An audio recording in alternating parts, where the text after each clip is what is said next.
The Kansas City Chiefs are entering the divisional round of the playoffs in a great position. Not only are they well rested, but thanks to the results of the AFC wildcard round, they find themselves in one of the most favorable situations possible as they aim for another championship. In today's video, I'll explain why this is such a good setup for the Chiefs, along with some important updates, including interviews with several coaches, recent roster moves, and more. But first, let's talk about those wild card games. There's a lot to unpack from the wild card round, except for the Vikings versus Rams game, which takes place tonight. Plus, the Chiefs have been making waves with a few key developments over the last few days. First off, last week, offensive coordinator Matt Nagy interviewed for the head coach position with the New York Jets. It's hard to say whether he'll land the job, considering the Jets have been interviewing a lot of candidates, but anything can happen. Additionally, the Jets also interviewed assistant GM Mike Borgonzi for their GM opening. Borgonzi has been a crucial part of the Chiefs' success over the years, working his way up the ranks to become the right-hand man to GM Brett Veach. He oversees the team's scouting operations and plays a major role in the draft, roster management, and free agency. If Nagy leaves for a head coach role, or if Borgonzi gets hired by the Jets or Titans, the Chiefs will need to find replacements for these key positions. The Jets or Titans would be smart to hire Borgonzi, given his critical role in helping to run one of the most successful organizations in the NFL. But it doesn't stop there. Defensive coordinator Steve Spagnuolo also had 3 virtual interviews on Friday, including with the Jets, who seem to be interviewing every available member of the Chiefs' staff. The Raiders, who recently fired their head coach and GM, are also in the mix. Coach Steve Spagnuolo also had a virtual interview with the Jacksonville Jaguars last week, adding to his already busy schedule of discussions with the Jets and Raiders. In a recent press conference, Spags admitted that he does have a desire to become a head coach again, and his interviews confirm that he's actively exploring those opportunities.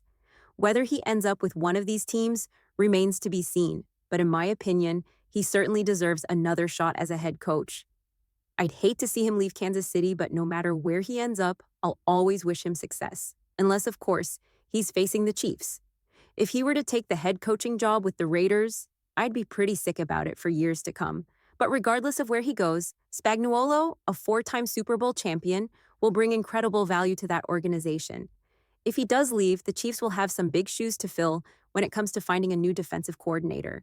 Personally, I hope Spags stays in Kansas City, as the continuity of the coaching staff has been a key factor in the Chiefs' success. While a lot goes into building a dynasty, Coach Spagnuolo's impact cannot be overstated. Don't worry about these interviews distracting the Chiefs' staff ahead of the divisional round. All of this was allowed only because they were on a bye week.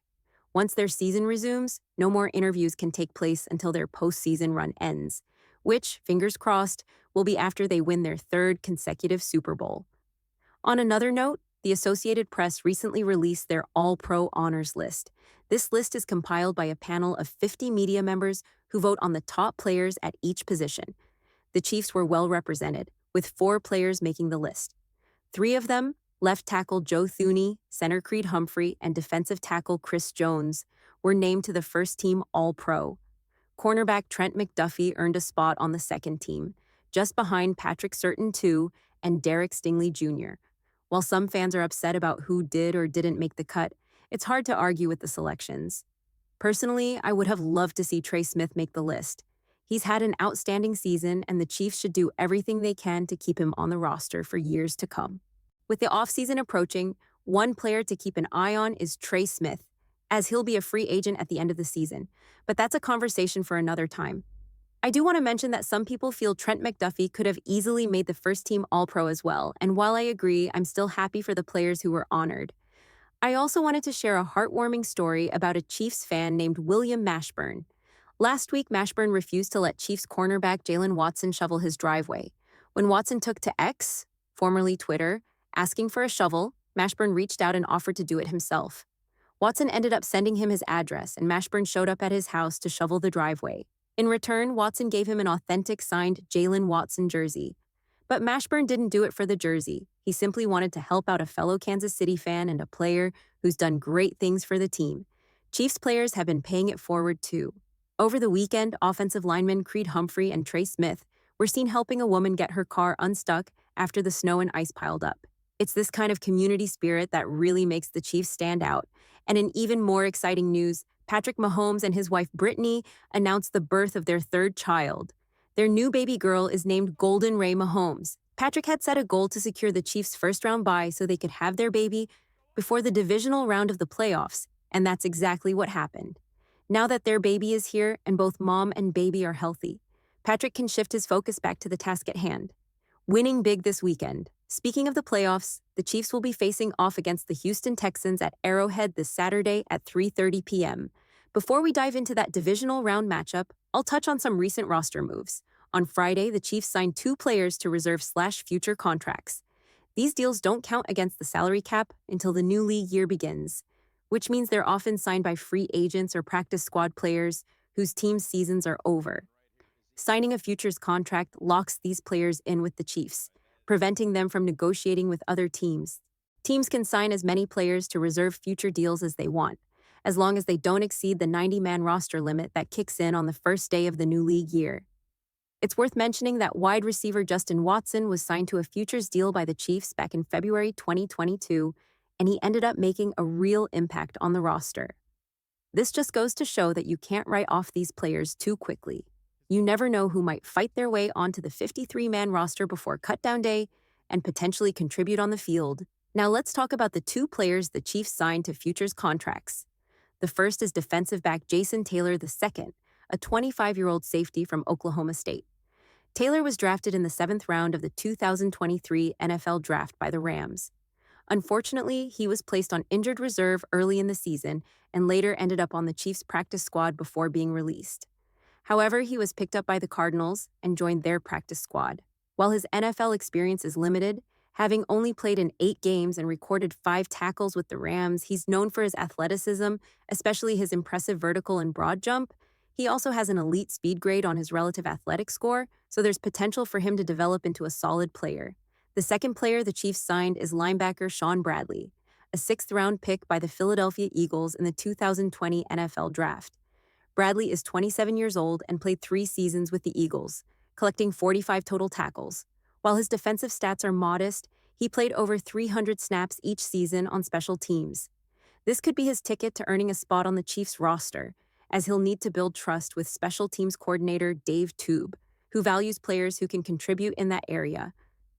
In addition to these moves, the Chiefs also announced that defensive tackle Marlon Tuipulotu has been placed on injured reserve. Tuipulotu had been playing a decent number of snaps in the Week 18 finale against the Broncos, but it seems he sustained an injury during that game. Hopefully, he recovers quickly. With Tuipulotu now on IR, the Chiefs have an open spot on the roster, which will likely be filled by someone else in the near future. The return of cornerback Jalen Watson and wide receiver Mecole Hardman is on the horizon, as both players have had their 21-day window to return from injury opened. While both players are important to the team, I think Jalen Watson would be the more impactful return, especially for the secondary. Watson's injury, which occurred in Week 7 when he broke his ankle, caused a noticeable drop in the team's defensive performance. His return could provide a significant boost to the defense. On the other hand, Mecole Hardman had a minor knee procedure, and while he could be ready to return before Watson, I'm not as concerned about the returner position since rookie receiver Nico's been doing a solid job. If Hardman comes back, it would likely be as a depth piece on offense, possibly in specific situations or as an emergency option. Regardless of the decision, we should know soon whether the Chiefs will bring back Hardman, Watson, or both. A key factor in this decision will be whether the team opts to keep Nico as the primary returner or if they risk releasing him and re-signing him to the practice squad. Speaking of injuries, Andy Reid gave an update on several key players during his Friday press conference. Safety Shamari Connor, who had been dealing with a concussion and also left the Week 18 game against Denver with a shoulder injury, was back at practice. Defensive tackle Chris Jones, running back Isaiah Pacheco, who had been nursing rib injuries, right tackle Jawan Taylor with a knee issue, and cornerback Jalen Watson were also practicing. According to Reid, Watson looked good during his one-on-one drills and appeared to be moving well.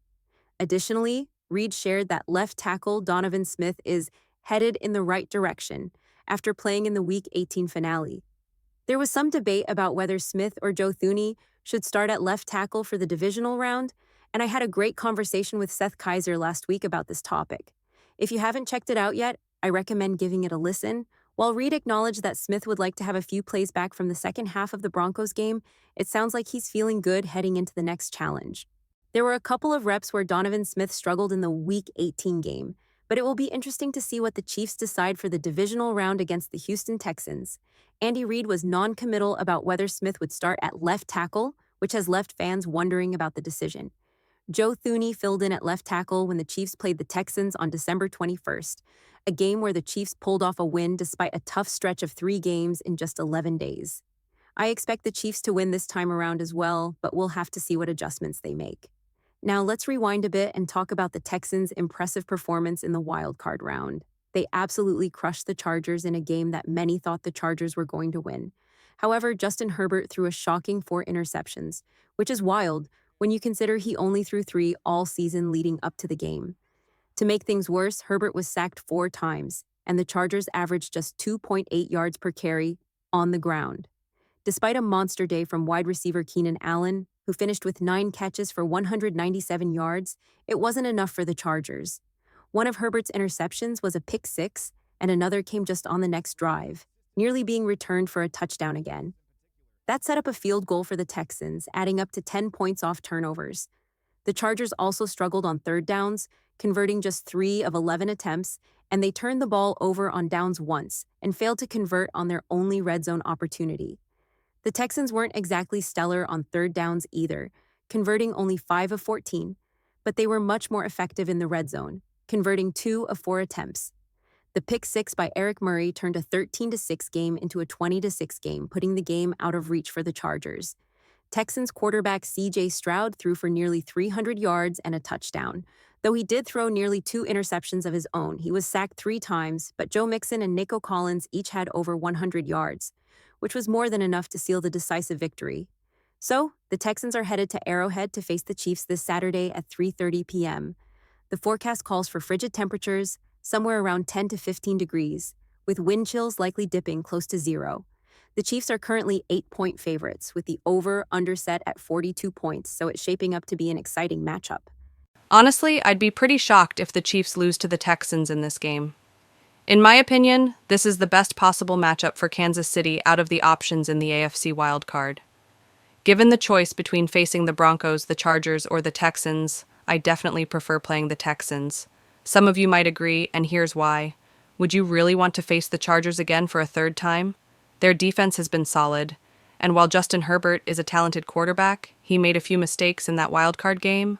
On the other hand, the Broncos are a team I just don't want to see again after a nerve-wracking win earlier this season, thanks to a blocked field goal. And while the Chargers had close one-score games with the Chiefs this season, I'd much rather see the Texans. Of course, it would have been nice to face the Steelers, but there's an upside to the Steelers losing. With the Ravens and Bills winning, they'll now face off against each other, meaning the Chiefs would only have to deal with one of those teams if they can get past the Texans. That's a pretty favorable situation for the Chiefs. The Texans might be an underdog, but they can't be taken lightly. That said, the Chiefs beat them by 8 points on December 21st and had complete control of the game. The Chiefs even kneeled the ball inside the Texans' 20-yard line, meaning they could have scored more if needed. Patrick Mahomes threw for 260 yards and a touchdown in that game, and Kareem Hunt averaged 5 yards per carry. This game also marked the regular season debut of Hollywood Brown, who caught 5 passes for 45 yards, while Xavier Worthy led the receiving corps with 7 catches for 65 yards. On the defensive side, the Chiefs picked off C.J. Stroud twice, once by Jalen Hicks and again by Trent McDuffie. Kansas City dominated in nearly every category.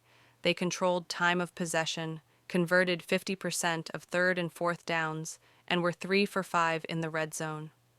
I fully expect the Chiefs to repeat that performance and pull out another victory. However, I'll save the detailed game preview for a future video when we get closer to the matchup. Before I wrap things up, let's quickly talk about some other AFC teams. The Broncos were absolutely crushed by the Buffalo Bills, losing 31-7, with the Broncos' offense not scoring after their opening drive. Meanwhile, the Ravens handled the Steelers by 2 touchdowns in a game that was never in doubt.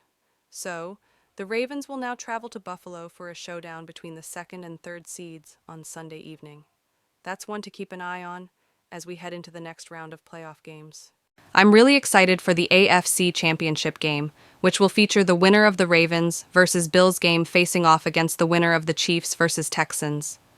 If the Chiefs manage to beat the Texans, they'll be hosting the AFC Championship game at Arrowhead, which would be huge. As for the Ravens versus Bills game, it's hard to say who will come out on top. The Ravens already handed the Bills a big loss earlier this season, winning 35-10, so they definitely have the upper hand from that matchup. But both teams are strong, and both quarterbacks are in the MVP race. Derrick Henry is also a major factor for the Titans, making this a very interesting matchup to watch. Moving over to the NFC, there's some exciting action coming up as well. The Washington Commanders will be heading to Detroit to face the Lions right after the Chiefs and Texans game on Saturday. Then, on Sunday, the winner of tonight's Vikings versus Rams wildcard game will travel to Philadelphia to take on the Eagles. The Commanders had a big win over the Buccaneers in a thrilling Sunday night game, while the Eagles dispatched the Packers pretty easily, though Green Bay did lose several key players to injury during the game. I'm pumped for all the action this weekend. Let me know what you think about how wildcard weekend went, and of course, share your thoughts on the Texans traveling to Kansas City in the freezing cold to take on the top-seeded Chiefs. With the Chiefs being well-rested and ready to go, I'm feeling good about their chances, but I'd love to hear your thoughts in the comments below. Until next time, let's go. How about those Chiefs?